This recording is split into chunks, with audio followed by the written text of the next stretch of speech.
We've got the best movies, the best sequels, the best new shows, best returning shows, biggest disappointment. We are revisiting last year's predictions, and we're giving our 2025 predictions. All this and more because it's the 2024 Punchy Awards. I am Brody, joined by Tudong Dylan. Hey! And Charlie Hickman. Howdy, howdy. Welcome to Talk Punch. This is our annual award show where we are going to be talking about some of our favorite things and maybe some stuff that kind of disappointed us throughout this year. And you want to stick around to the end because the predictions from last year, we're going to see how those went, and that's always a good time. And let's put in some wacky 2025 predictions so that we can make fun of ourselves next year. Yes, sir. You guys ready for this? You ready for the punchies? Oh, yeah. You know, I always get butterflies in my stomach. I know this is the industry event of the season. We've all been looking forward to it for a year, and I cannot wait to see who you guys have chosen to give out these illustrious rewards to.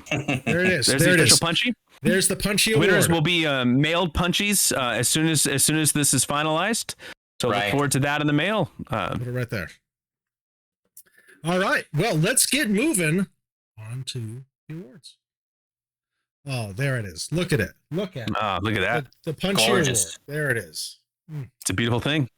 Mm-hmm. All right. So the order is going to be Charlie and then Dylan and then me. So first up, we have the best new show. Charlie. This was hard. There were a lot of really good new shows. And I may get to name a few later in a different category. But for this one, I went with the one that I watched more than once, and it was Fallout, which is a lot of fun. More than once? I did. I watched it all by myself, and then I rewatched it again with Amy, wow. my wife. So we were able to kind of get through that again. She really loved it too.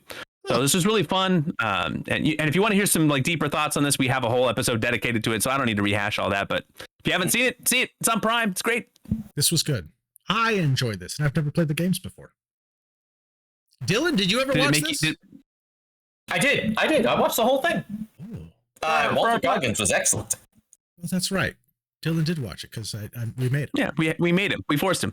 You guys both were forced to watch. Part of why I love this is because you actually watched a whole TV show, both of you. One whole season of a new show. I know. True. This will always have a special place in my heart for that reason alone. True. It's true. No, this is a great pick, Charlie.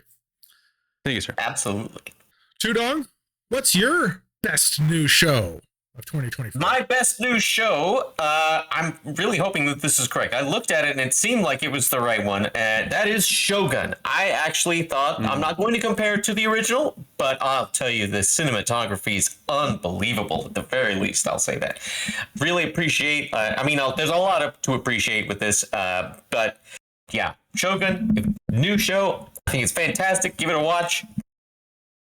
Yes, this is high on my list of shows that I don't know why I didn't see them this year. I don't know. I want to see this. It looks fantastic. Everyone raves about how good it is.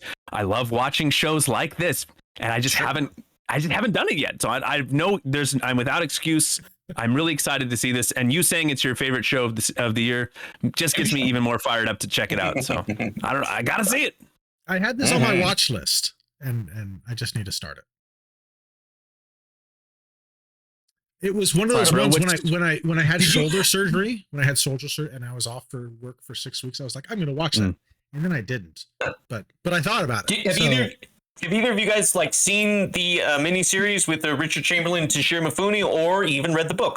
I've watched both. I've watched both. Watched it. I have read a lot of books. Yeah, I'll just leave it at that. No, what's your favorite? What's your best new show? My favorite is one that I have gushed about, and it should be pretty obvious because I've talked about it, and I've urged these guys, specifically the guy right above me, to watch it, and he hasn't, because it's Dark Matter. It's Dark Matter. Oh my gosh, this show was so good. It was on Apple TV. I love the book. I've read the book multiple times because I read books, Charlie. And you also read books. That's good. I do. Look at us. This was one of the shows. Shogun, bro?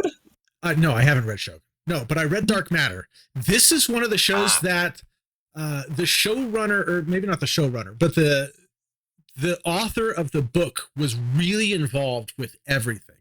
And so he actually went in and made changes that he thought about making after the book came out and was able to implement that into the show. And it actually made for a really good show. And they did things that I really liked, that I actually liked better than how they did it in the book. And this was great. It was great. I loved it.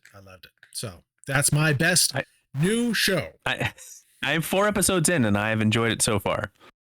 Charlie, you've been 4 episodes in. I believe this came out in January? February? That doesn't sound right. That doesn't sound right. I don't know, Charlie. Yeah, that doesn't sound right either. It's been out for a long time. Quiet you. Come on, I'm January 2025. I'm on. Hey, it's Apple. You know, I love my Apple Plus You TV do love shows. your Apple shows. And they are making the best content in the business right now. Do yourself a favor. Treat yourself for a New Year's gift. Get yourself a subscription to Apple Plus. The show's fantastical. Except the one that you haven't finished. That I keep telling you to finish. The first 4 episodes. They're great. Oh, gosh. You're killing me. All right. Next category. Best returning show. Charlie, it's right up your alley. I went with Dark Matter because I thought it was returning from the book, and it's my favorite. Oh, okay. This was a hard one because there were so many great returning shows this year. But I went with the classic. I went with one that I think was just that I had the most fun watching. I've not always looked forward to a new episode or new episodes of a new season of Holy Murders in the Building. Season 4 did not disappoint. It's you kind of know what you're getting when you watch a season of this, but they do a new job of kind of reinventing the show enough to make it interesting, so you're not watching the same thing over and over again. The cast kind of expands in fun ways. You get kind of a meta approach to things. Really fun season. I don't know if you guys had watched this new season. Dylan, I don't know if you watched any of it, but it's great. Steve Martin and Martin Short are just national treasures. But it was fantastic in this. So the cast is always good, and it's no wonder they're getting stars like Meryl Streep and Paul Rudd and everyone is literally dying to be in this TV show. So make sure you check it out. There's going to be a season 5 coming. It's on Hulu. It's a really wonderful show. I watched season 1. It's funny. That's as far as I've gotten. The wife has gotten it like very far into the show. I'm surprised I haven't watched it either yet. I'm a little surprised because I think you would enjoy the humor of Steve Martin Short playing off each other. It's a lot of fun. I've got to start the show. I'm gonna have to start watching. You got to start watching. New Year's resolution. We have yet to say something that we've all seen, except for Fallout. We've all seen Fallout. That's true. That's true.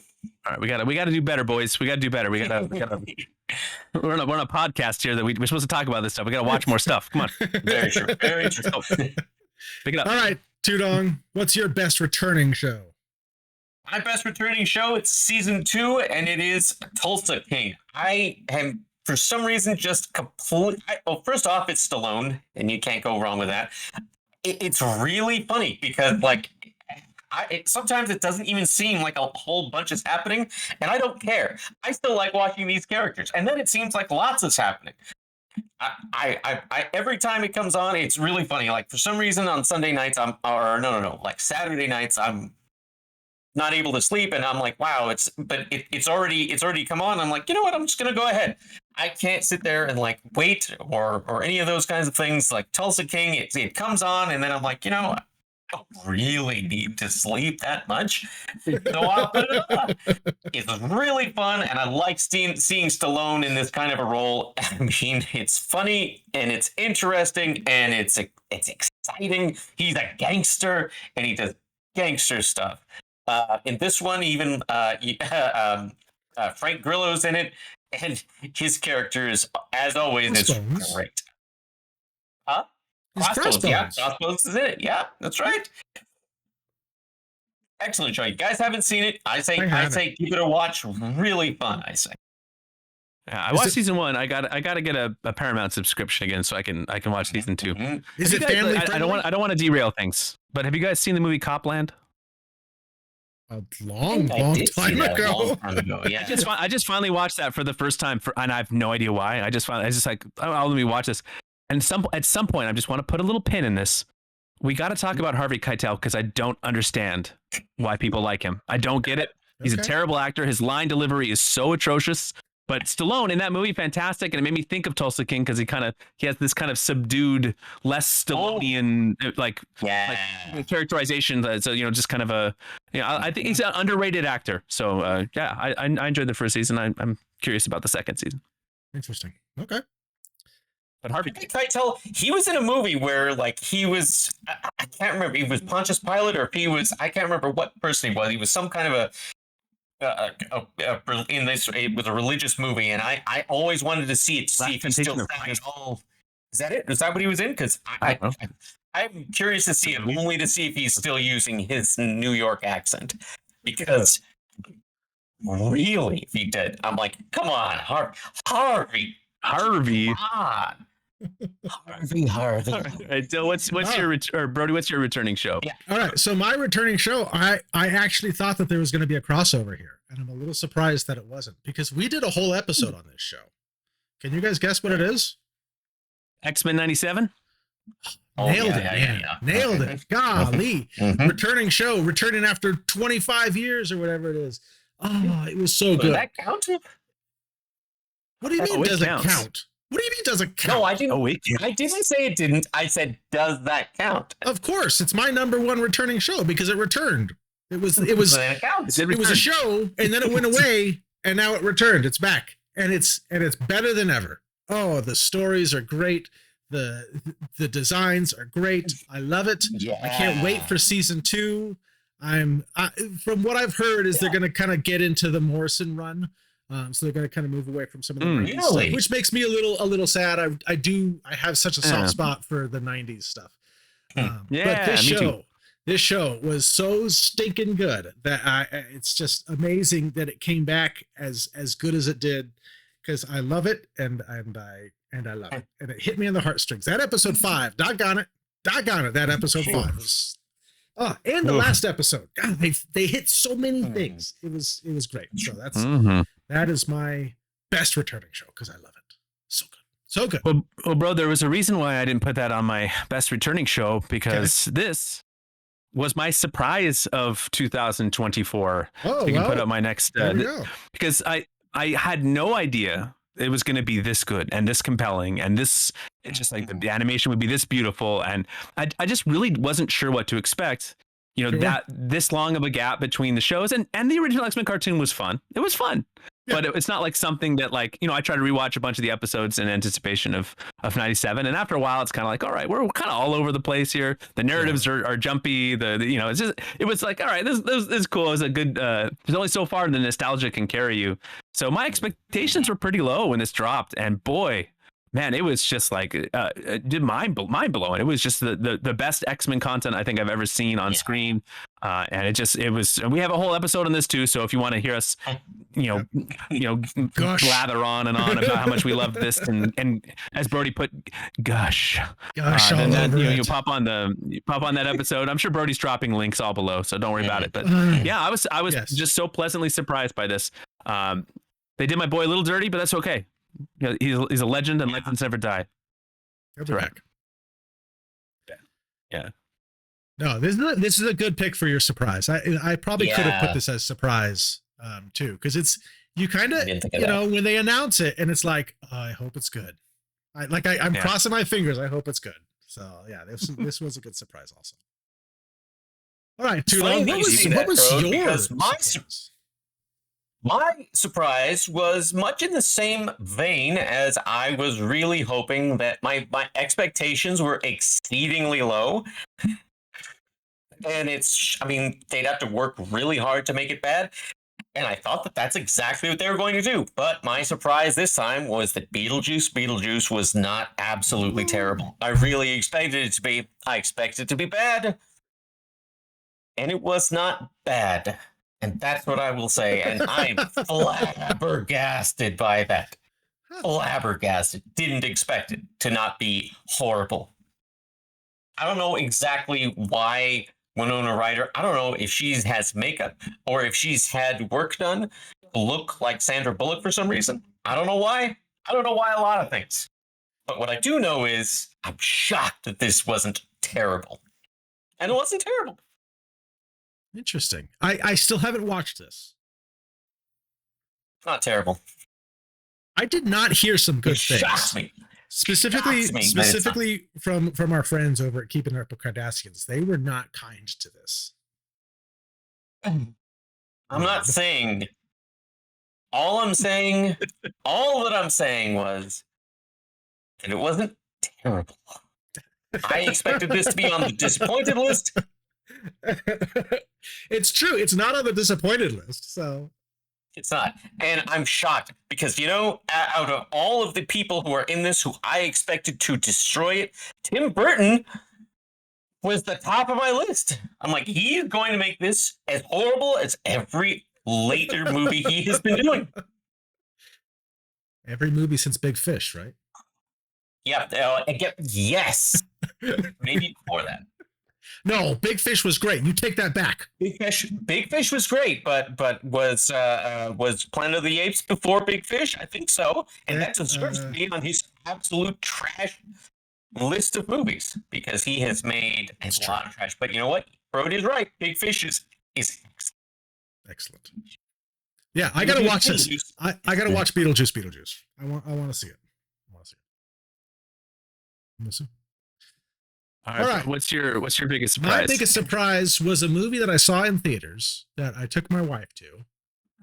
And I was going for my wife and was surprised at how much I actually really liked it. And that was Wicked. I've heard the soundtracks because my wife loves it. I took her to see the Broadway show many years ago, and I thought it was good, but I didn't really remember anything about it. Like, I'm watching the movie and was surprised at how much I didn't remember, even though I saw the Broadway show. But this was really good. I really liked it. I really liked the way that they just put everything together. The songs and the choreography were really good. There's just some really standout like dance numbers. One where they're in a library that has like spinning parts of the room that were really neat to watch. The way the songs were done. Ariana Grande, I really liked as Glinda. It was just, I walked out and I was like, man, that was a really good movie. I'm really looking forward to part 2. And I was surprised because I figured it would be like, oh yeah, it was fun. Or, the songs were fun, something like that. And I expected my wife and my daughters to love it way more. But I was like, I really like this movie. So what's so funny? There's a reason why it's so popular, Brody. Popular? No, it's good. The music is fantastic. I haven't seen the movie yet, but I am going to see it at some point when it streams at a TV near me. It's really good. I'm really looking forward to the sequel that's going to come out in a year. I feel like they kind of missed a chance. It should have come out in the summertime, and I think that it would have been big and just having like a 6-month gap between the two. But they're going with a year gap. Hey, that's fine. But there you go. Those are the biggest surprises for us. And so now we go into biggest disappointments. Uh-oh. Yeah. Uh-oh is right, because we're about to have our first conflict of the show. You can put mine up.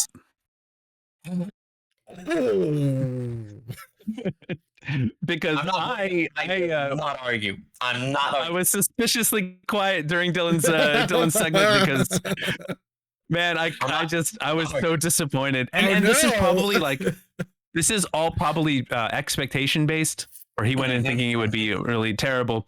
I watched the first one. Amy had never seen the first one, so we watched the first one together, and she did. Okay, yeah. We had a whole date night. We went to go see the Nutcracker Ballet. We had a nice dinner. We came home. The kids were spending the night somewhere else. We had it all planned out. We're gonna watch the new Beetlejuice movie, and we pop it on, and we're snuggled up together in like 45 minutes, and we look at each other. We haven't laughed out loud. We haven't smiled, and it's just kind of like, are you enjoying this? And she's like, no, and I'm like, you know. it was like somehow simultaneously too much and not enough. It was just like a bunch of storylines and characters all thrown together. It didn't make a lot of cohesive narrative sense, and the story structure, it wasn't fun. Like the first movie is fun and it's imaginative, and you're discovering this magical world through the eyes of two brand new ghosts and kind of getting to see all the craziness through the eyes of people who are discovering it. And now it's just kind of like, I don't know. It just was really just not funny and not fun. The characters were not likable.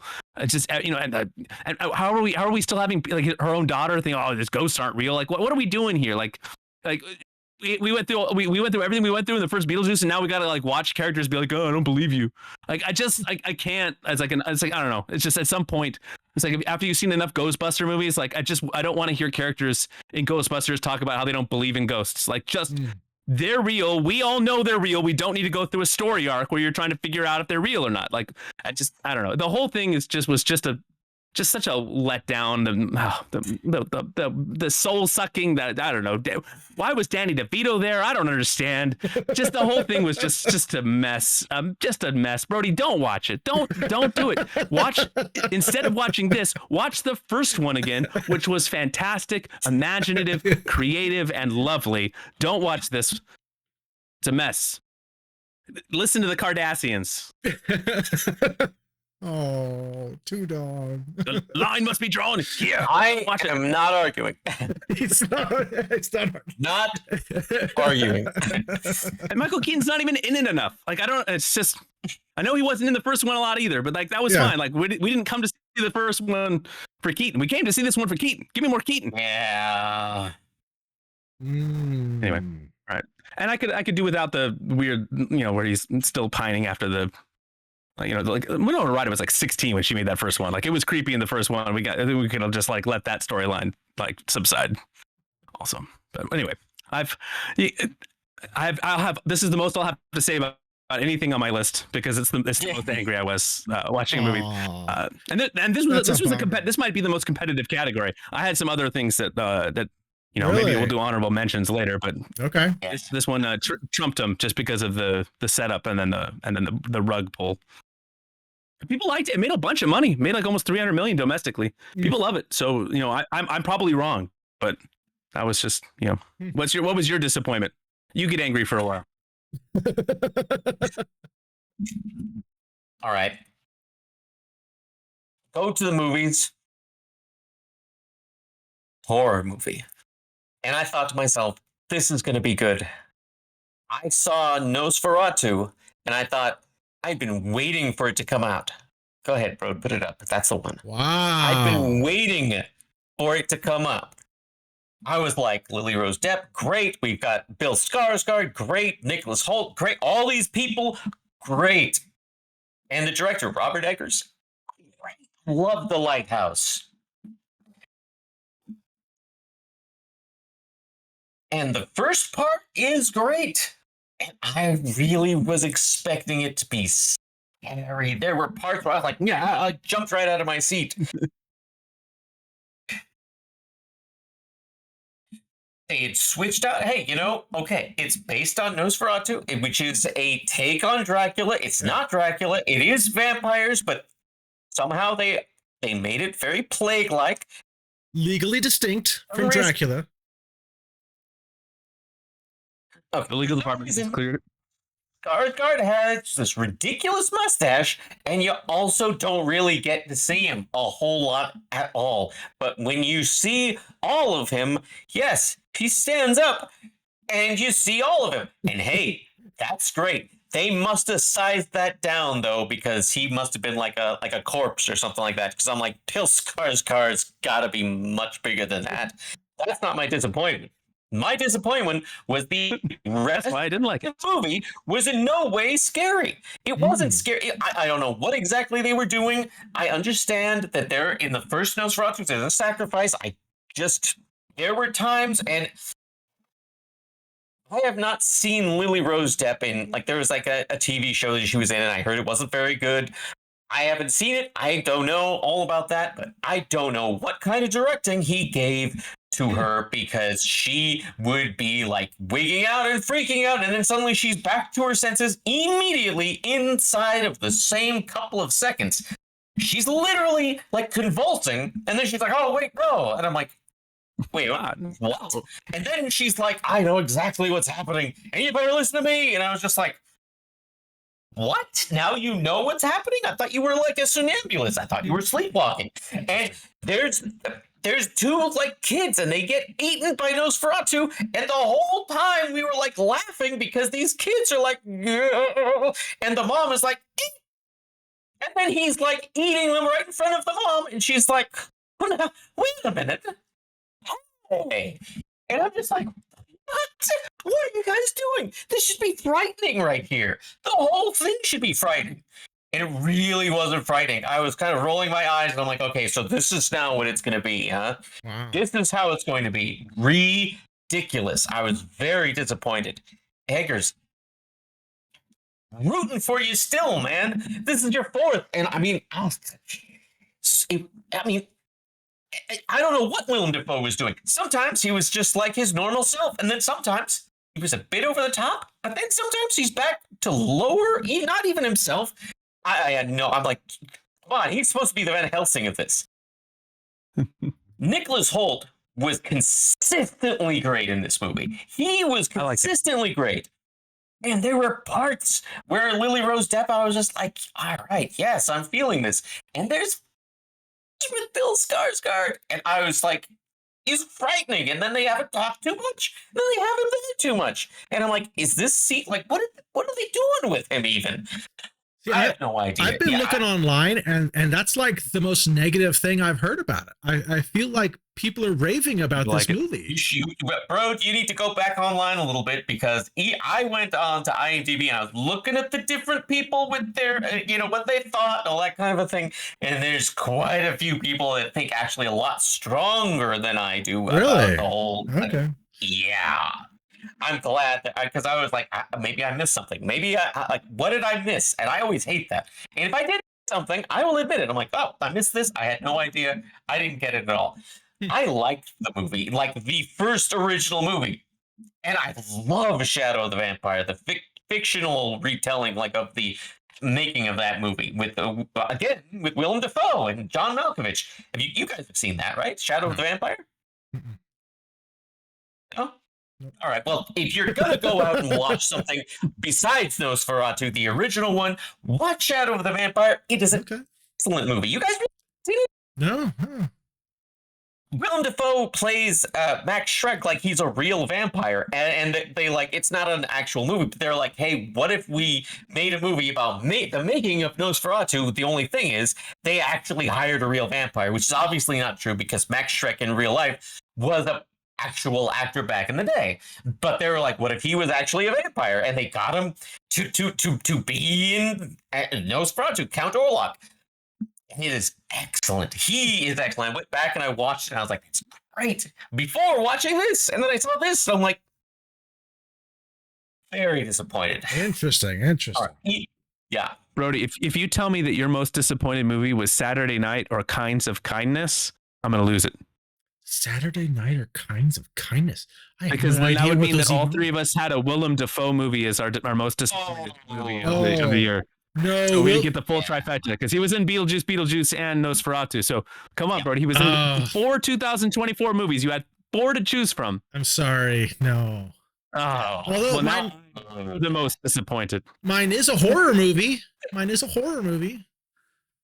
You watched a horror movie? So mine is a horror movie, because I am in apparently an abusive relationship with this franchise, and no matter how many times it hurts me and makes me sad, I keep coming back to it, and I'm like, but the originals were so good, and I did the same thing with this one, and it's Alien Romulus. Is it evil?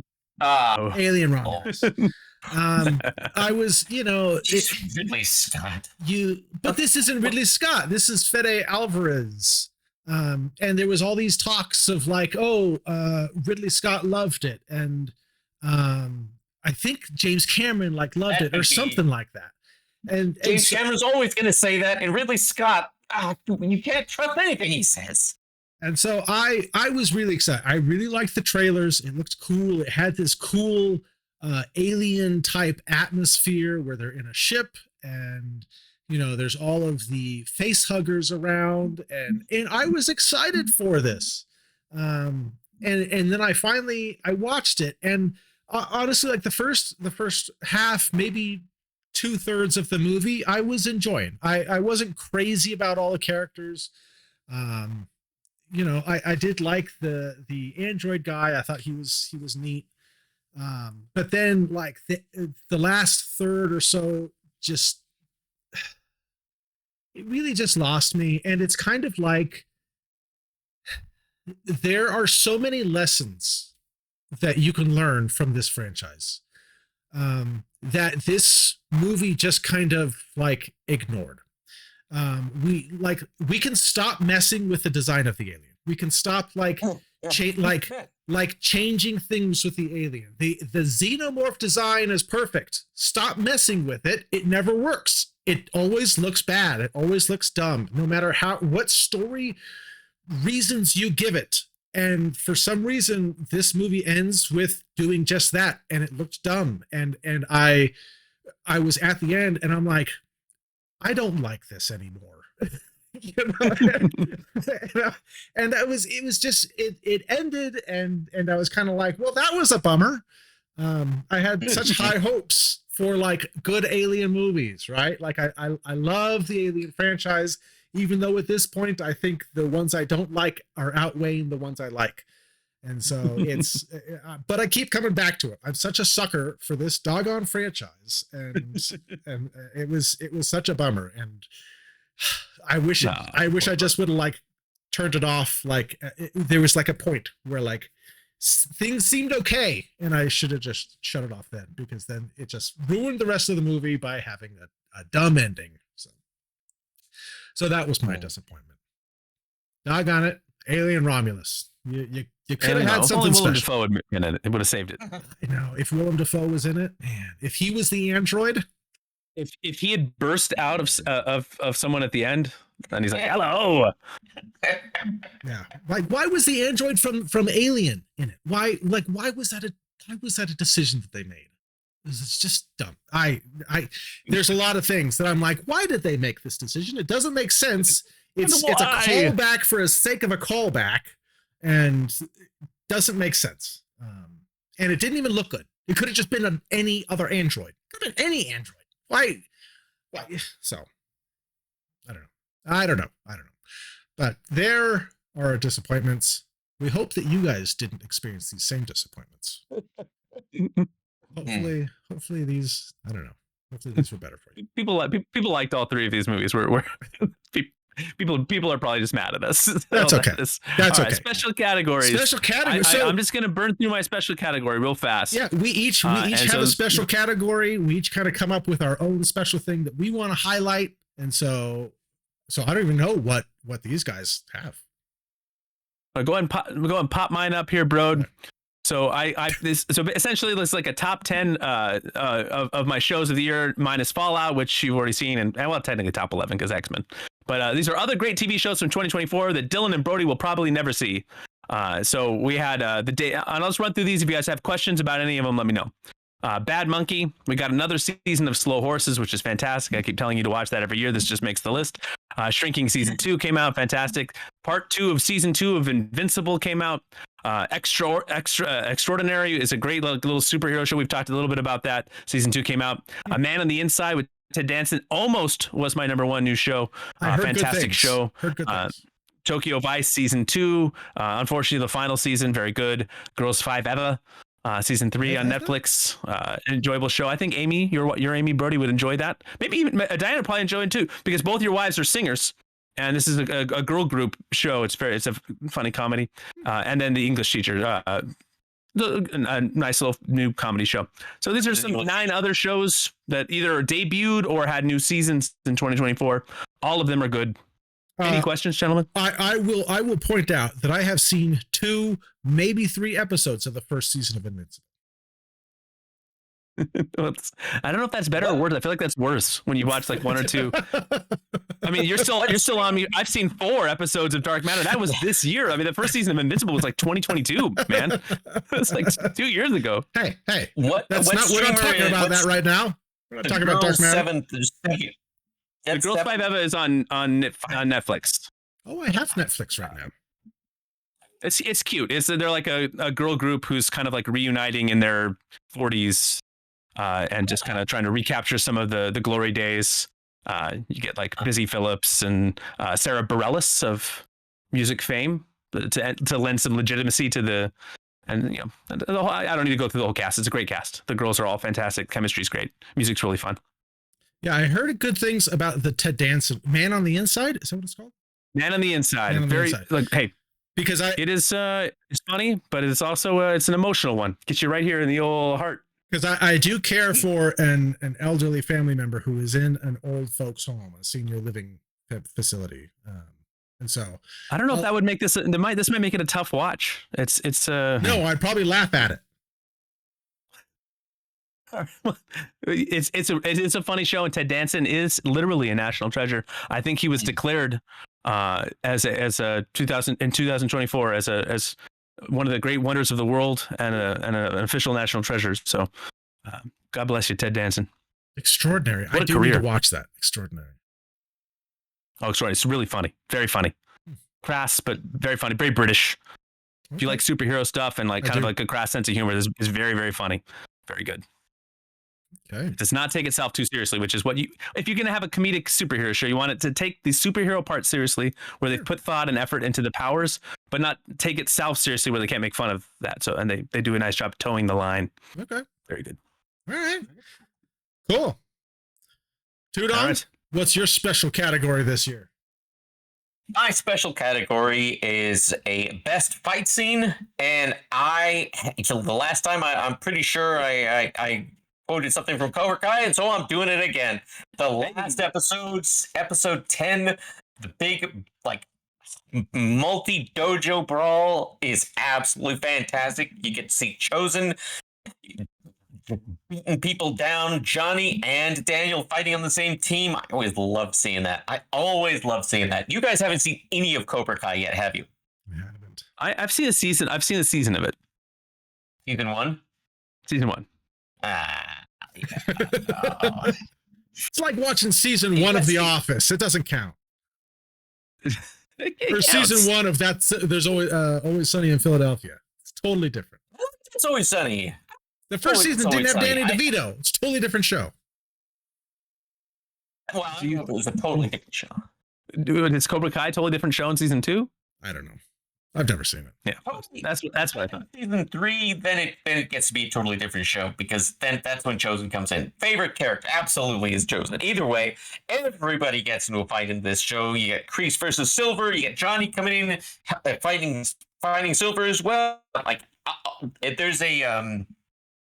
There's a new, I can't remember what his name is, but he's a new sensei from a different dojo, and he fights Daniel and Johnny, and you've got those kids, and they're fighting, and Tori and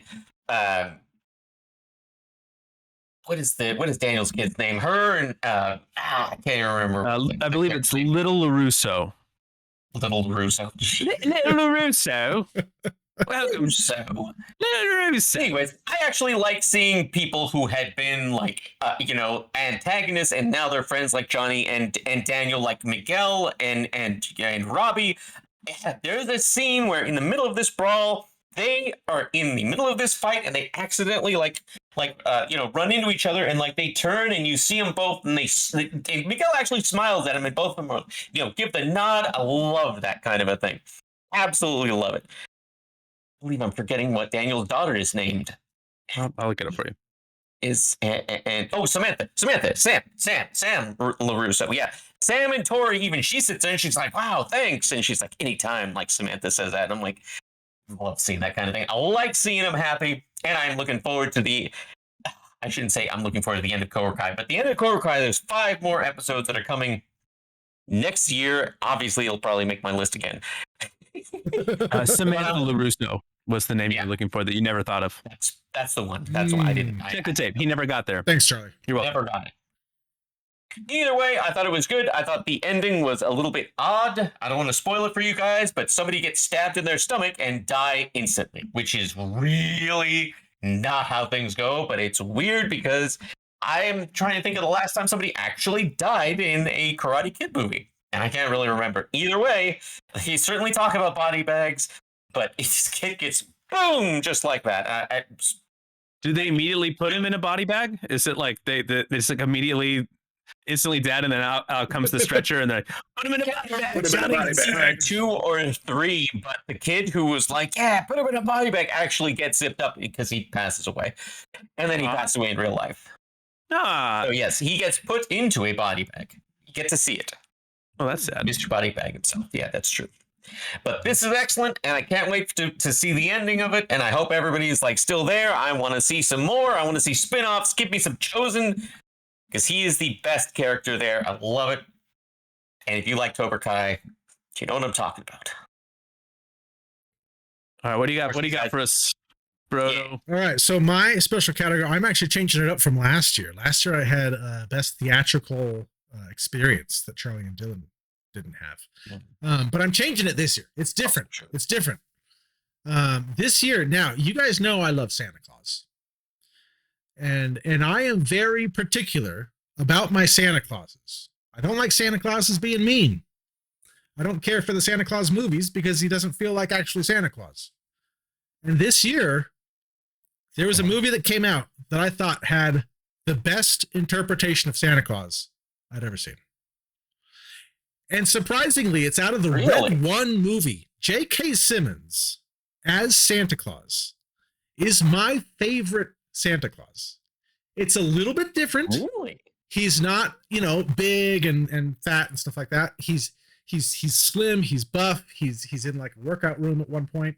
But the way that he talks about being Santa Claus, the way that he talks about kids, at one point they towards the beginning of the movie, they go to a mall and he's just being a mall Santa and he just wants to be around the kids.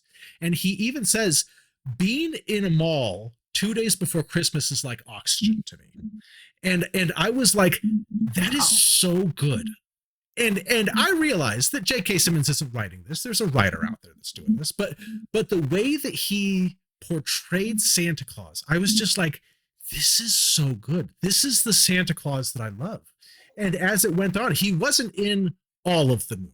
This was almost my biggest surprise of the year. But I was like, well, but the movie I thought was fine.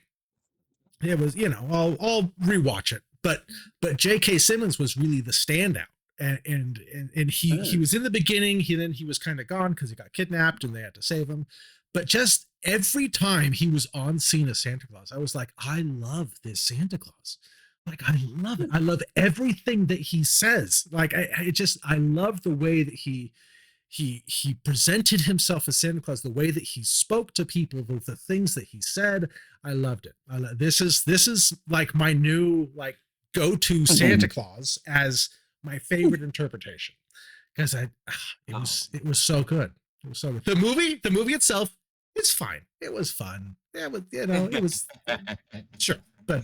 But I will rewatch this again just so that I can see J.K. Simmons' Santa Claus. And I'm kind of hoping, because they kind of talk about things that maybe they could kind of expand and do different things and kind of a shared universe type thing.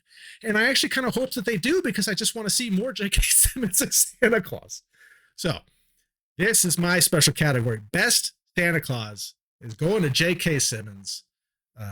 That's cool. It was so good. I loved it. I don't know if you guys have seen this. Probably not. Doesn't seem like either of your types of movies. But it was. How dare you, bro? Well, Dylan is a known hater of Santa Claus. You guys are on polar opposite ends of, if you will, north polar opposite ends of the Santa spectrum. I portrayed him once. He didn't appreciate it. But you're gonna have a fantastic second act in your 60s, just being Santa Claus for functions. No, that's actually like my goal in life. I'm gonna go to Santa school. I've got like the costume like picked out, the style that I like. You do. Yeah, that's what I want to do. I want to be a Santa Claus. 100%. Not a joke. Love it. I just want to go watch J.K. Simmons as Santa Claus again. Even just seeing it, I'm like, I want to go watch it. Do anything. I want to go watch Simmons it. is fantastic. All right, you still got to watch Christmas Chronicles. You can check out some Kurt Russell Santa Claus. It's good stuff too. I've seen some of it. He's a little grumpy for me. A little grumpy. No, he's not. Have you seen Mel Gibson in Fat Man Broad? He's have. Really grumpy. He's very grumpy. Yes. Yeah. He's very grumpy. I did end up watching that. I did watch it. Yeah, I did watch it. That's a fun one. That's fun. He is fun in that movie. All right, so very upset. Now we're getting into best sequel, specifically movies. Charlie. Best sequel. This was, if you had to pick a best sequel, this is a good year to do it in the sense that like there were 57 different sequels that came out this year. So I just went for the one that I've watched the most times with the family and really enjoyed. It's not like some exotic pick here. This is a pretty dull pick. Tons of people put their money on this pick in the theaters, and it was a huge runaway success. And that was Inside Out 2. So I'm a sucker for these kind of movies in general. The first Inside Out, watching for the first time, holding my newborn, and just getting all weepy, tears splashing on his little face. And then now I got a teenager and another one who's almost a teen, and it just hits it hits you at the life stage that you're in. And my little 5-year-old loved this, and he's like, we talked about it. He's like, Dad, look, I'm anxiety, and then he just starts running really fast because anxiety is when she has the anxiety, she's like really fast, so she's like, look at me go, anxiety. It's just so cute, and he wanted dressed up as Joy for Halloween. It was a fun. This was a big movie around the household this year. So I none of these are necessarily what I think are the best movies, but just the ones that it says best there. I know, but just this is the one that I think was the most meaningful. Might be a better way to say this for the year 2024 for my household. Interesting. I like the first one better. Well, I think Santa's dumb. Oh, Charlie, why would you say that to me? Why would you say that? It's so hurtful. So hurtful. My goodness. No, I think the first one better. Oh, bro. That's a competition, Brody. Pick a sequel that you thought was better than the original. That would be a good top 3. Have we done that? Would be a good. We might have done that already. Maybe, but we can do it again. There we go. Yeah. There we go. Perhaps the Empire.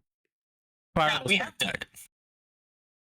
All right, Tudong. It's funny. It's funny that you say that because it doesn't matter. He's not going to say it. Oh, he's not going to say it back.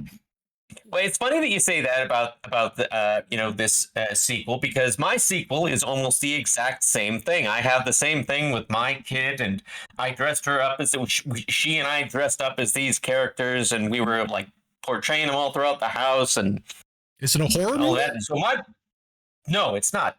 It's the movie actually is Deadpool and Wolverine. I get to be Deadpool. I'm just kidding. This is not us, and nor did we dress up. Oh, and nor did I show her the movie, but you know what? It's a fun sequel, and I absolutely love it to complete pieces. I almost actually put this for best fight scene, and I mean, they were really just stabbing and shooting each other, though, but it was so cool. All of it was so cool. Seeing Wolverine pull that mask down. I was looking for a nice picture of him when he's jumping out of the bus, but I just had to look at standing there looking cool either way. The movie speaks for itself as far as I'm concerned. I mean, it made almost as much as the movie that Charlie picked. But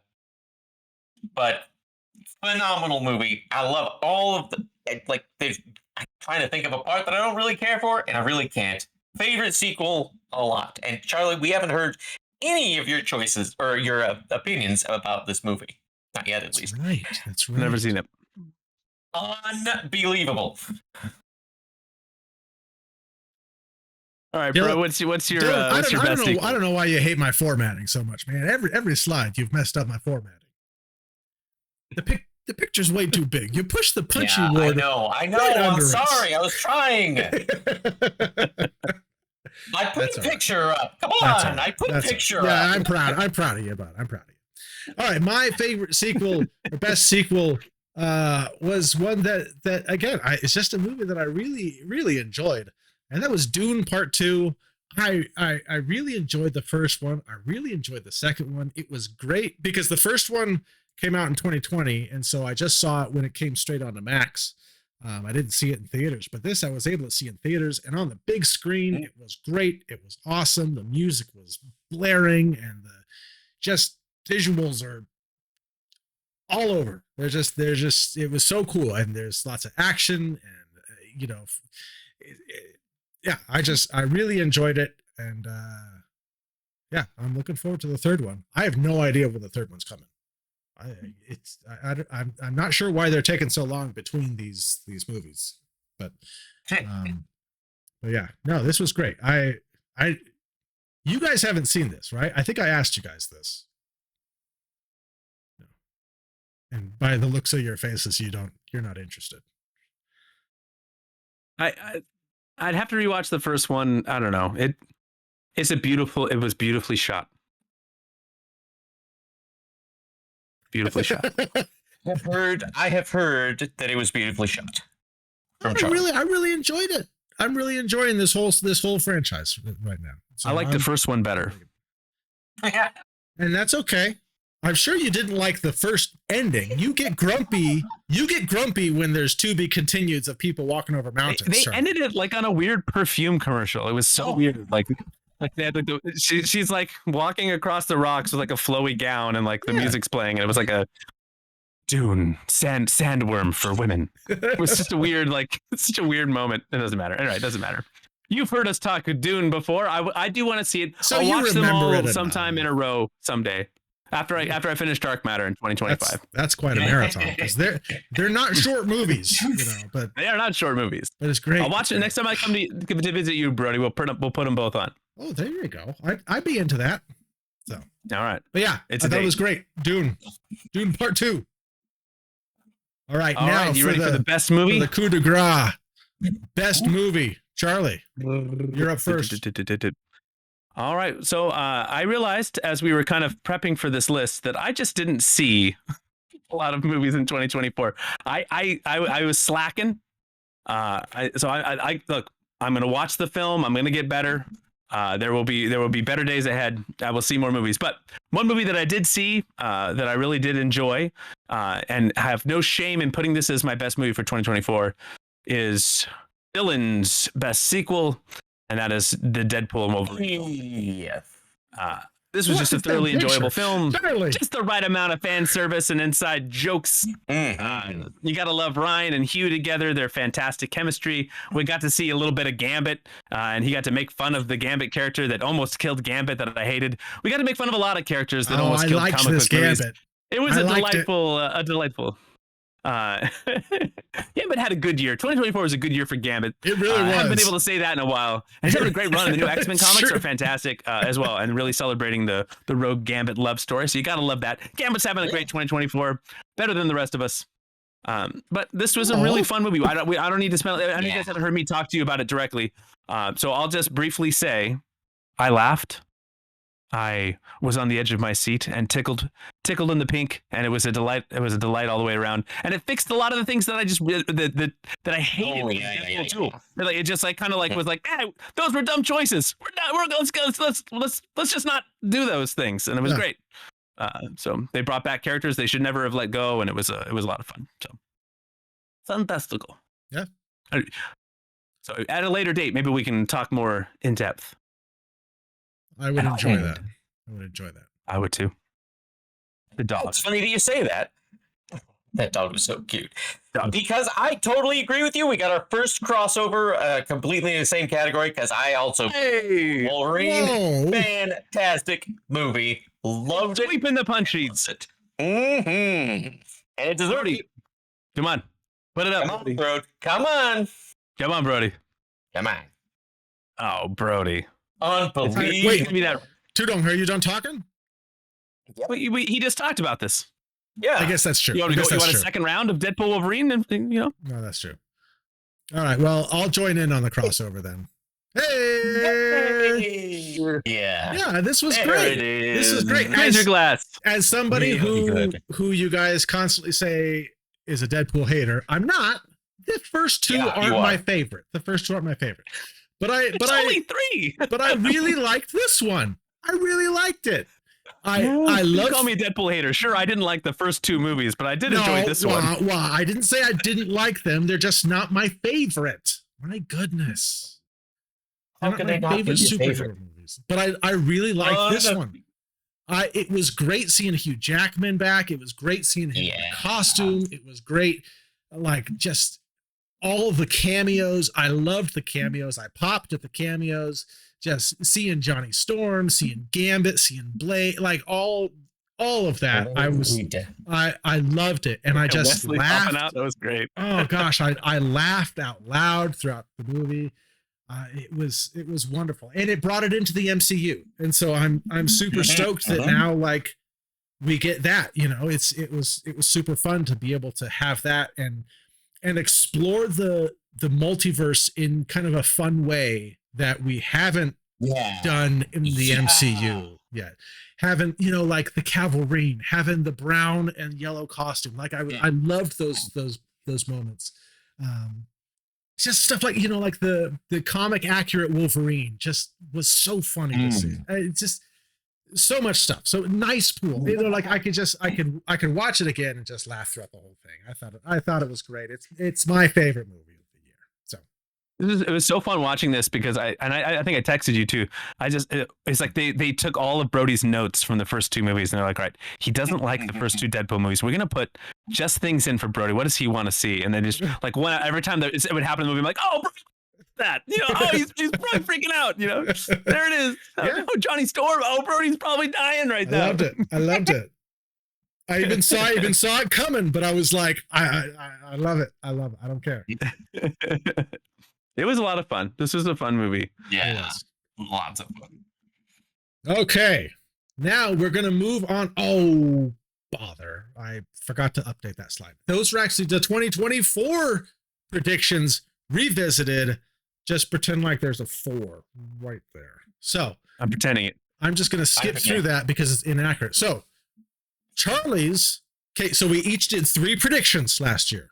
So Charlie's 2024 prediction was that the 2024 total domestic gross would be less than 2023. It will be between 7 and 7.5 billion, with less than 4 movies crossing 300 million. So let's see how we did. No, one out of 3 of those. You were correct in that the 2024 was lower than 2023. 2023 had 8.7 billion.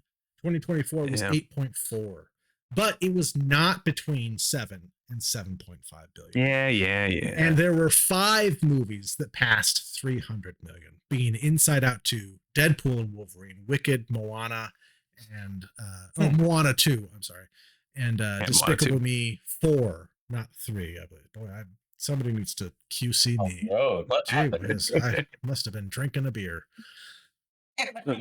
Drink beer. Drink a nice 12% beer, right?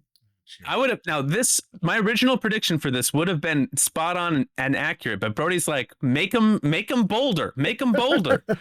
It's more so I had fun to keep that like, way. all right, let's go crazy. Let's shoot for like the 10 percentile outcomes here. Yeah, it's more fun that way. Hey, you know what, Charlie? Well, I mean, I'm going to give you a third of a point for that.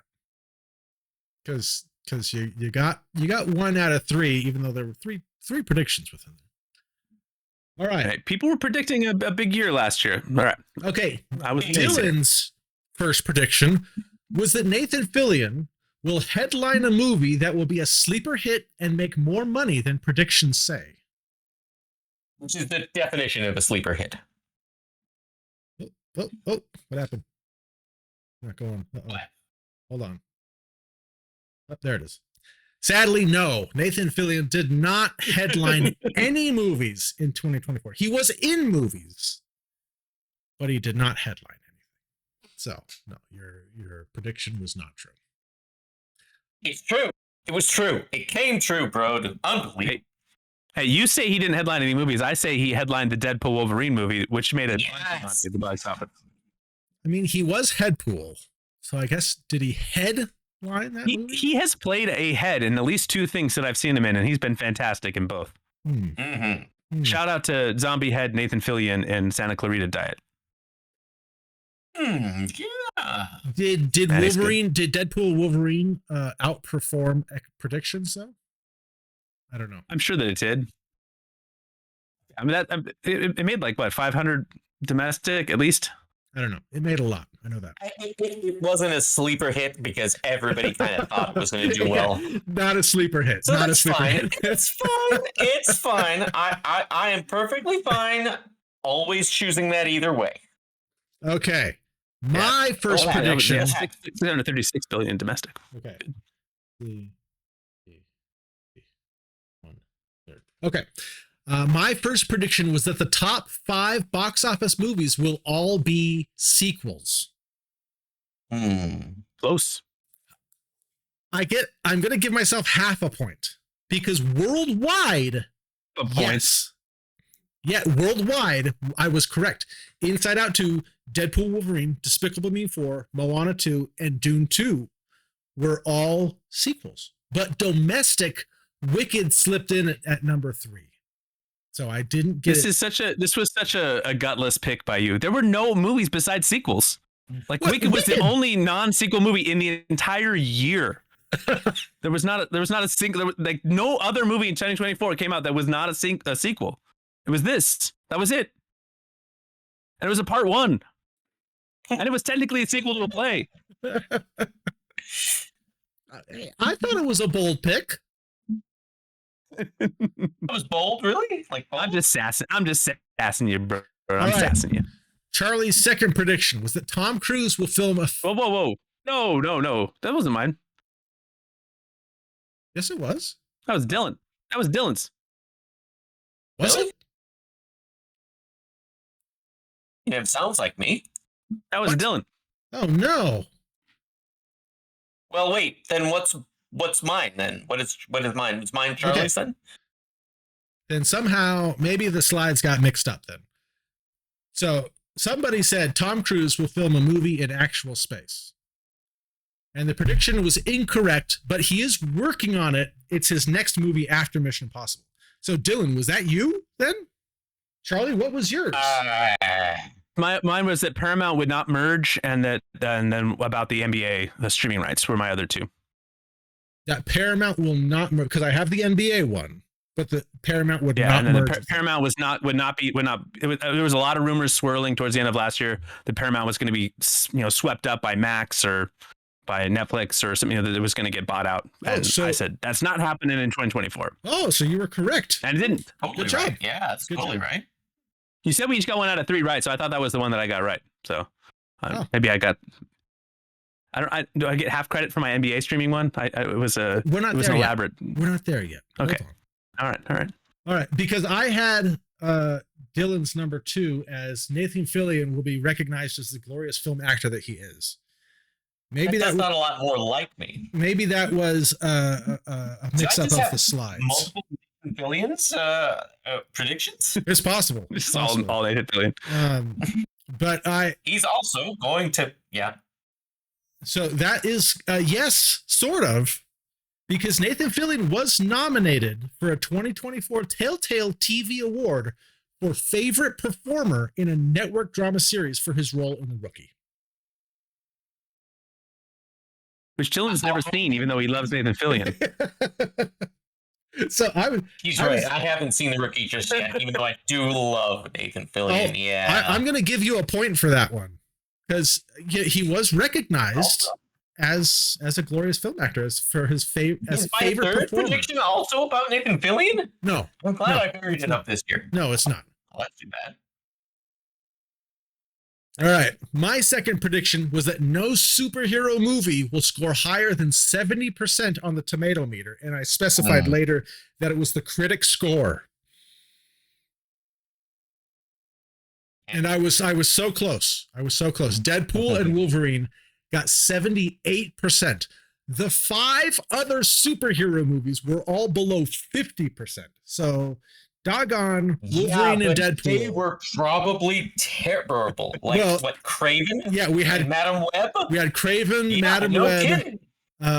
Venom: The Last Dance was the highest of those at like 42%. There was also the new Hellboy movie, The Crooked Man, and some snuck into theaters. and something else that I don't remember now. But yeah, they were all below 50%. So I was 3% away from getting that point. All right. And Charlie's final prediction was that the NBA will set a record streaming rights deal and usher in the removal of local streaming blackouts. And I wasn't sure how to do this because there was a press release. So the NBA announced the renewal of a partnership with the Walt Disney Company, NBC Universal, and Amazon to telecast NBA games beginning in the 25-26 season and running through the 2035-36 season to stream their stuff on Peacock, Disney Plus, ESPN, and Prime. So I was like, I don't know, Charlie, I'll leave that up to you. Is that what you were thinking? That was word for word what I had originally said, but it got a little truncated in the translation because I wrote this. This is actually my paragraph that I wrote from the prediction episode. So it's kind of fun to see my own words thrust back up on the screen. Yeah, local blackouts are still going to be a thing probably, but we are getting closer and closer. It is a huge deal. Is it? Huge deal. Okay. Oh, huge deal. So are you getting? And the package is going to include basketball night in America on Sundays after the NFL season is over. You get 2 primetime windows a week on Peacock, exclusive doubleheaders on Monday. This is all part of the cable is going away. Okay, the streamers are stealing sports. So this is the NFL was on Netflix on Christmas. We got the Prime's doing the Thursday night football games. You got ESPN doing Monday nights. I mean, the Peacock's trying to get Apple's trying to get in. They're all trying to get sports. The WNBA, the NBA. And as soon as sports is gone from cable, and then news is going to go too. News is going to switch. You're going to see more podcasts. You're going to see more, a la carte news. It's going to come to it's also going to come to the streamers. Cable's gone. Cable's obsolete. It's not going to happen in 2025 though, so I can't make that prediction yet. But this is where it's at. Every year we get closer. Yeah, even professional wrestling this year. WWE Raw is moving to Netflix and AEW Dynamite's moving to Max. Those are huge. Raw has been on the USA Network for many years, besides a slight detour into Spike TV for a couple of years. But it's been on cable for its entirety of WWE Raw, starting in the early 90s. So do you get a full point for this, Charlie? Or, you give me a halfie. Give me a halfie. I'm gonna make it easy. I'm gonna give you a 0.6 out of like a 2/3, because that'll make it easier. All right, that'll work. All right. Dylan's next prediction was that Christopher Nolan will win Best Director. Had so many of these predictions. Dylan had a lot of predictions. He did. And he did. He won Best Director and Best Picture for Oppenheimer. That's right. Hey. Well, I'm sure if Dylan's allowed to get 4 predictions. Yeah, right? I'm not saying that I am instrumental in him winning his Oscar, but I will say thank you to the Academy. There you go. All right. And my third prediction was that Kathleen Kennedy will step down as president of Lucasfilm and will be replaced by Dave Filoni or Jon Favreau.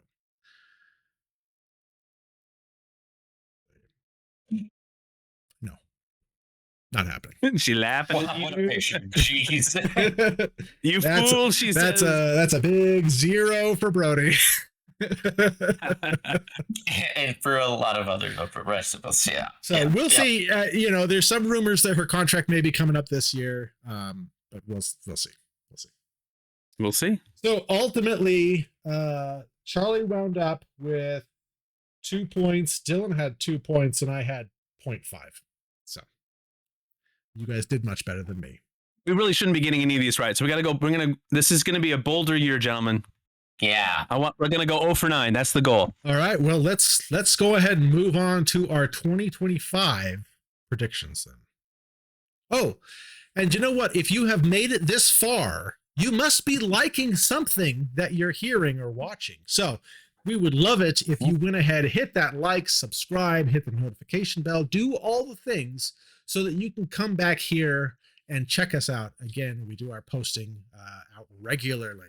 So that would be very helpful for us, especially going into 2025. Come on, we need some more subscribers. So 2025, nope, that's 20. That says 2024. Pretend like that says 2025. I'm just going to move on because that's another error on my part. Just moving on. Moving on. Come on. All right. So okay, this is not like the bold of the bold, Okay. but look, they're going to announce the new James Bond next year. We all know this. That's not like a prediction. That's just going to happen. I think. I mean, I guess it's a prediction. I mean, it could theoretically not happen, but it's going to happen. You can bet on this if you're in the right country, Really? Or maybe even the right state. They have like odds listed for the actors that are currently favored. I'm not gonna, I can read off some names for you, but like the top 7 in odds, there's like nine as of like December 15th. There was like 9 names above 9%. So Aaron Taylor Johnson, Callum Turner, James Norton, Jack Lowden, Theo James, Lucien Lavachant, Paul Mescal, Henry Cavill, and Rage Jean Page. I don't And know Not there anymore. and so these are not like Tom Hardy's not on there, not above 9%. Oh. And so Wow. there's a quote from the directors, saying she wants to have someone in their 30s who's willing to do like, a 10-year commitment to the franchise. And so that kind of dramatically shifted, I think, where the betting odds were going to go. Sure. But like anytime that we're doing like these kind of parlay things, so give me the field. So there's going to be an announcement. It's going to be a name. People are going to hate it. It's not going to be the people, whoever it is that you want that name to be, it's not going to be that name. So just prepare yourself for disappointment. It's going to be and probably you're going to go, who? And you're going to have to look it up, and then you'll be like, this guy? And that's going to happen. And just be prepared for it. And like Daniel Craig before him, there will be outrage on the internet, and then the movie will come out and it'll either be good or bad. But then we can judge it based on that. How dare they? But I will take the field here. So my prediction is going to be none of these guys, and it's going to be some rando. Okay. Hey, I'd be shy if it's a name that I know. I'm going to be surprised. Okay. Outside of looking at names of people who might get the part. Sure. That's a good one. That's a really good one. Now, I actually put more symbolism on here than actually typing out like Charlie did. I believe that Sony is going to start doing puppet shows because even their CEO, Tony Vinciquel, I don't know what your last name is, says it's all to blame this whole year when we have Madam Web and Craven the Hunter. That's actually our fault of the viewers, or in 3 of us, non-viewers. And the critics, they say things like, wow, these movies are terrible, and it's our fault. So I predict that if not actually Sony, maybe just this moron in particular, their CEO, is going to start doing puppet shows. You said to say something that is absolutely nuts, and there it is. That was my number 1 because I was like, that's insane. I got to get puppetry in there somewhere, and that's how it's going to be. You're going to see Nicolas Cage voicing one of these, and he's probably going to be fantastic in it, and it's going to have a whole different wave with Sony because they can't freaking do anything right. That's my number 1 prediction for 2025. One thing that Sony has done right is they have not started their own streaming service. They have remained just licensing their stuff out. And good on them. Yeah, that's good. Because that is one less service that I need to sign up for 3 months for. They know that there were not sign up for a Sony streaming service? Yeah, nobody would. Nobody would. Do you know why? No puppet shows. That's why. They're going to corner the market in puppet shows. I'm going to laugh when this one comes true. I almost put Sesame Street's going to land on Apple Plus as one of my predictions. Oh, that's good. No, the soulless people at Max cutting it out, bunch of garbage. That seems like the place it could wind up. Yeah, seems like the place. Maybe Sony does Sesame Street, and then boom, everyone's it's all coming true. Folks, I want you to go ahead and start writing to Sony. Tell them you want more puppets in their content. So would I want to see Craven the Hunter, but with puppets. Yes, with puppets. Would a sequel to Team America count? Yes. Okay. I don't know if that was Sony, I don't but I remember. had thought about that as well. I was like, I loved Team America, and I love it still. I don't think All Sony right. would have the guts or the genius to do it, but So my first prediction is that Superman will be the #1 box office movie of the year and will have a critic tomato score of over 85%. wow. Now, what's Critic one. Wow. yeah, the critic one. I think I'm going specific. I think the critic one will be over 85%. What's funny is that I originally wrote this for Fantastic Four, and then I remembered that Superman was coming out, and I was like, I'm gonna go for Superman. Nice. And we'll see. I don't know. It's James Gunn. We'll see. I don't know. This may be too specific. I don't know. I may be totally wrong. This may bomb. People may hate it. We'll see. But number one. Hey, it's bold. I like it.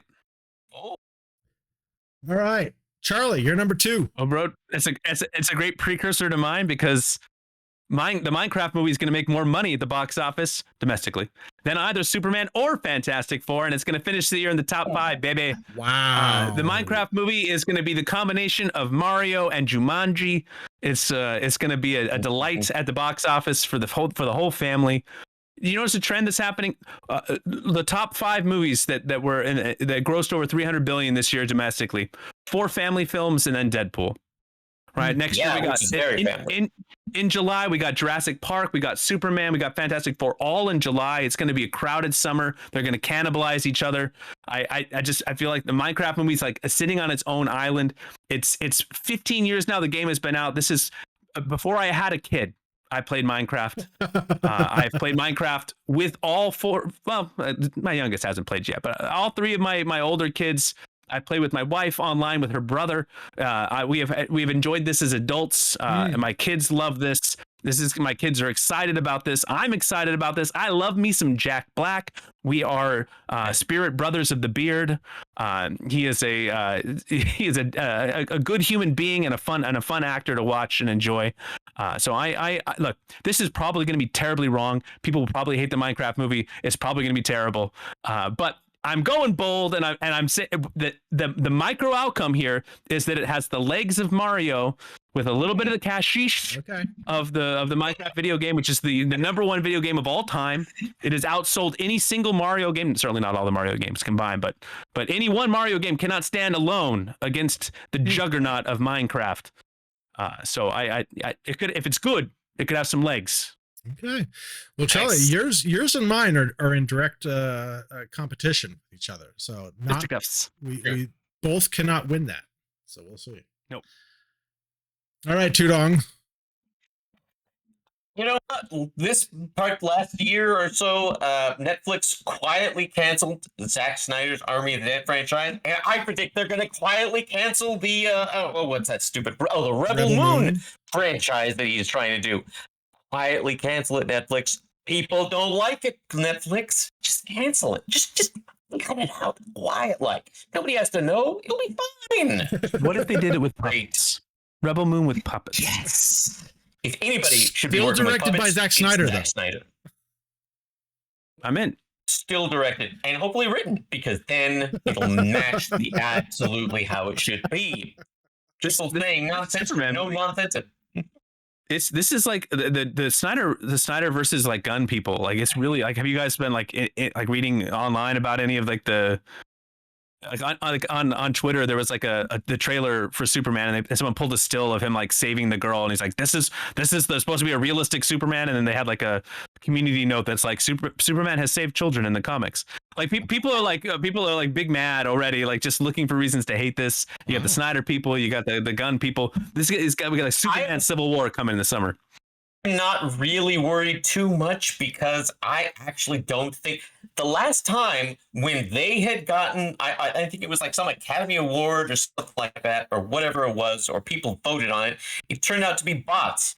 All of these kinds of things, redo the Snyderverse or whatever, all of that turned into bots. There's not a lot of people out there. Even Zack Snyder was like, hey, Yeah, we want to do another thing. Yeah, where are those bots, anyways? He doesn't even know what the bots are. He knows nothing about it.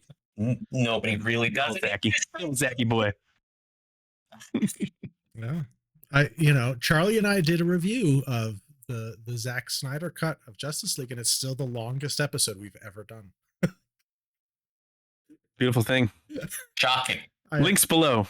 Oh gosh, Charlie, you're killing me, bro. All right, my number 2 is that Snow White will have the worst run of any Disney live action remake and will not even make back its production budget. This is what I predict. It's not what I hope. It's not what I hope. Okay, I'm gonna. Why do you say this?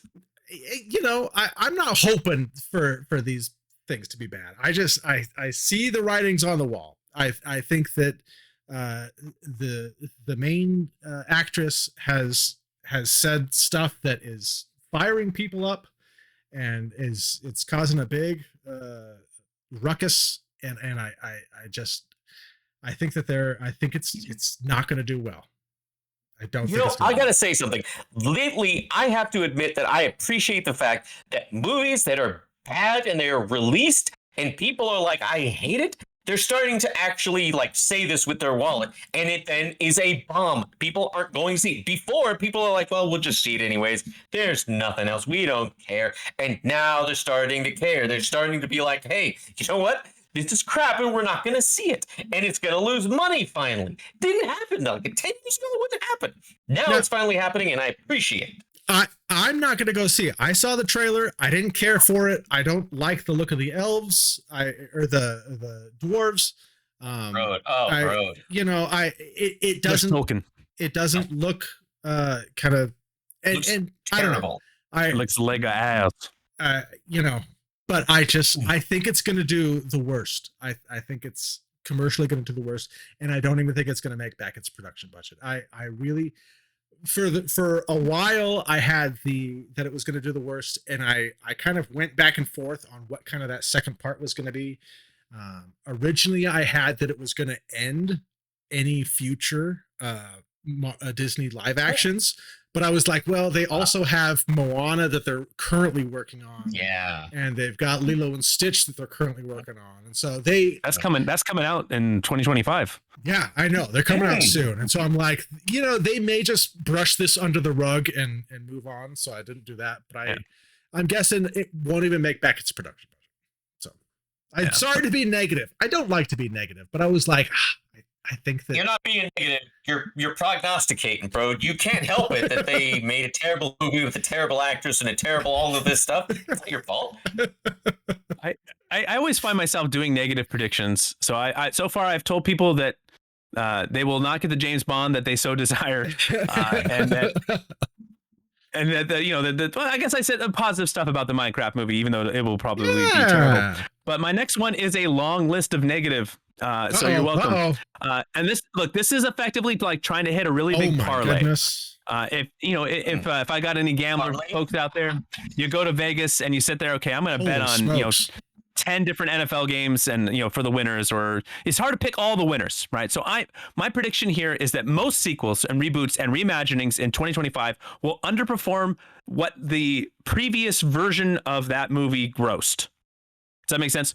So Jurassic will make less than Dominion, and Mission Impossible 2 will make less than Dead Reckoning Part 1, and that Wicked Part 2 will make less than Wicked Part 1. All the good songs, by the way, in the first Wicked. So the second half here, all the good songs. They blew all the songs. It's like they shot their wad in the first half. It's not gonna be nearly as good and not nearly as magical. And people will go and see it, and then they'll be like, you know what? I'm gonna go home and watch the first part again, because that's the part with all the good stuff. Captain America is already undergoing a bunch of reshoots. I'm nervous about that one. I'm nervous about that one. Superman. I think it's probably going to outperform I'm going to be wrong on a lot of these, but I just wanted to be bold, so I threw as many as I could think of on here. There's a realistic world where it just doesn't make over 300 billion like the last Batman v Superman did, or Man of Steel, if you want to go further back, made less than that, but still. The new Karate Kid movie, I think is going to underperform the last Karate Kid movie. The Snow White is not nearly going to be as good as the last Snow White. We got Saw 11. I'll say it was actually pretty decent. We got a new Passion of the Christ movie for some reason. I don't even know why. I know what you did last summer. I also don't know why. Why are we still making that terrible franchise? It was a terrible franchise to begin with, and they made a terrible sequel, and now they're making another terrible sequel. We got the Ballerina movie, which is like a spin-off of the John Wick universe. We got a new Tron coming out. I could have gone on. I'm running out of space. You can see I kept shrinking the font because I'm looking through the and just everything. Do you know that Dead Reckoning is the second lowest grossing Mission Impossible movie in the entire franchise? Is it really? And that's with all the inflation and more expensive tickets and IMAX screens. The only movie that in the entire franchise that made less was 3. Part 2. No, 3. 2. 3. Part 2 is the second highest grossing 2 in the entire franchise. 2 was huge. Yeah, 2 was huge. So what was the highest? Ghost Protocol. Oh, Ghost Protocol. Oh, Fallout. Fallout. Okay, Fallout should have made it. Fallout's Henry Cavill. Yeah. It's Henry Cavill. It's a cavalry baby. So I'm looking at at 2025, and I think overall, like it could be a good year. All it takes is any of the movies on this list and other ones that aren't on this list. Like I think Zootopia 2 is gonna crush Zootopia 1. I think it's gonna be a big hit. I think I think Fantastic Four is gonna certainly outdo the last Fantastic Four. That's a very low bar. That's a very low bar. Just a bit. It's gonna hurdle Just that. a bit. There's enough ammunition for next year for it to be like a really, like if they're good, there's a chance that we're seeing like some resurgence in like the box office. But it's got to be good. And I'm just looking at the list, and I don't know, man. I hope Superman's great. I hope Captain America's great. I hope Thunderbolts is great. I hope, I just don't have a lot of faith in a lot of these franchises. I think people are tired, of a lot of the sequel stuff, and there's this fatigue, man. There's fatigue setting in. Just, we need some new stuff, and it's hard to sift through all the. Anyway, you don't need to. I'll get off my soapbox, but so this is my prediction. All of these are going to underperform what they did last year. Really, all this is just to make Brody do a bunch of research at the end of the year, because I'll have to look up. Why, man? Gosh. No, I'll look it up. I'll look it up next year for you, bro. Hopefully, there's a Box Office Mojo of sequels and reboots that I could just scroll down. I got you covered, man. I got you covered. I got you. All right. Tudong, you're number 3. Something with Superman. It's the same as yours, or not number 3, but number 2, because Superman is going to do number 1 at the box office, obviously because Nathan Fillion's in it. With a glorious haircut. Will they fix his hair? Is this like an ugly Sonic situation, or Woody Harrelson at the end of Venom when he had the carrot top hair, and then they're like, that didn't work. Let's change that. Nope. That's how he is in the comics. I will say this: some of your guys' not everything in the comics needs to translate into the screen. Marvel movies were the Guardians of the Galaxy movies. Some of your guys' favorites. Yeah. Charlie's. See, nobody's saying anything. Charlie's were, yeah. Charlie was fighting for Guardians to be like number Guardians, 1. Yeah. I'm saying Superman is going to be number 1 at the box office. I mean, obviously, it's going to be because of Nathan Fillion. He stars in it. I hope it's really good. I hope it's really good. I would love it to be just a fantastic movie, but I think it has to be for it to be like I don't think I don't think Inside Out 2 was such a spectacular movie that like it was destined to be number 1, or that Maverick, like the sequel to Top Gun, was so good. Like it was a good movie. Don't get me wrong, but like it was. But it wasn't. I know it was good, but like like it's not like it didn't have to be great. Sure. And I feel like this is going to have to be like for people to get excited about, like with the superhero fatigue. It's like, another Superman movie. Like this has got to be great. It's got to be great. Go big. It's got to be. It can't just be like pretty good. It's pretty good. 300 billion. Great. But if it's going to be, beating out Avatar, which was Avatar on my list. Avatar should have been. Avatar was on your list. Yeah. Yeah. The first Avatar made like 700. The next one made 600. It's going down. Join me, people. Boycott Avatar. Let's do it. Yes. You don't need to boycott it. Yes. I think the fact that it came out like 15 years difference was a big thing. This one's only 2 years different. I don't know. Boycott Avatar. Boycott Avatar. Hashtag. Avatar. Yep. Avatar's a tough one. Start the movement. Avatar's a tough one. All right, my number 3. Hate that hair. It is bad. It's Guy Gardner, though. Come on. All right, with WWE Raw on Netflix and AEW Dynamite on Max, we're going to see a wrestling war like we did in 1997. And viewership of both shows are going to go up 20%. this time next year. I think. Ooh, is Bischoff joining in? No, thankfully. No, I think with, by having Raw on USA and having AEW Dynamite on TNT or TBS, I don't remember which one. I think the viewership is going to go way up once they go onto streaming. I think this is a great move for both of them. I haven't had cable in a long time, and so all of my Raw results I get online. I haven't watched Raw in many years, and I'm really looking forward to watching again. And I'm really looking forward to watching AEW on Max, and I'm really curious to see what they do as people are going to both of them. And I think it's going to be. I think 1997 was a big year when we had WWE versus WCW. And I just think that them both going into streaming and going head to head, they're not head to head. They're not on the same night. They're on different nights. One is on Monday, one's on Wednesday. But I think that the viewers are going to increase by a lot. And I thought I was being almost a little bit low by going 20%, but we'll see. I don't know. It's going to get a lot more eyes because a lot more people, I think, are going to have Netflix, and they open up Netflix and they're going to see Raw and they're going to say, oh man, hey, I remember when I used to watch wrestling. You don't do that on cable. You're not flipping through the channels at 9:00 on a Monday night and be like, oh, hey, there's wrestling, and you stop and watch it. But I think that is going to happen when you open up Netflix or you open up Max, and you're going to see pro wrestling. And I think it's going to draw a lot of eyes. So we'll see. I just love talking about wrestling. So I had to you know what has me excited for wrestling, Brody? This quote right here. What? For Netflix subs that don't get ads, Raw matches will be scripted around commercial breaks, so you'll get some non-important match action like sustained headlocks instead of commercials. No ads. Really? Interesting. They sold ads for the NFL games on Christmas. So, but I was kind of nervous. I was like, is it going to be like, just like, are they doing like a live broadcast? Is it going to be a bunch of like commercials? But nope, no commercials, just long headlocks. That'll be interesting. Yeah. The rest holds. Interesting. I hadn't heard that.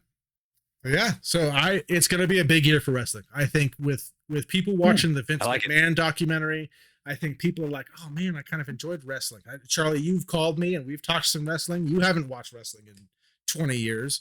Oh wow. Man, Dark Side of the Ring, great show. Dark Side of the Ring is fantastic. Like we've got all this stuff. I think people are kind of like, oh man, I wonder what's going on with wrestling. So and business is great. Business is great right now. Triple H is running Raw, is running all of WWE, and it's just a wonderful show. I love it. So all right. Well, that is the last prediction. That's the last thing I have on that slide deck. Ooh, that's like 30 slides. A lot of slides. Oh yeah. So there's the punchies. There's the punchies. I hope you guys enjoyed it. The punchies. It's always fun for us to look back at the year, talking about some of the stuff we loved and some of the stuff that we were disappointed by, or both, in some cases. Why not both? So, all right, Charlie or Dylan. Does anybody have anything else to add? No. All right, Charlie, go ahead and I'll just say we've thoroughly enjoyed spending the year with you, and it's been a lot of fun being here with both of you gentlemen as well. Always fun to talk movies and TV and wrestling and sports. So make sure that you stay tuned for 2025. We got some format changes that Brody talked about in a video. If you haven't watched that yet, make sure you do watch that. It's going to be a really fun year with some exciting changes coming your way from Talk Punch, and who knows what the future will hold for the 2026 punchies or 25 punchies or the 26 punchies. All the future punchies will be amazing. Hardware's in the mail, Ryan Reynolds. You're getting 3 punchies this year. Yes. See you in the new year, folks. Bye.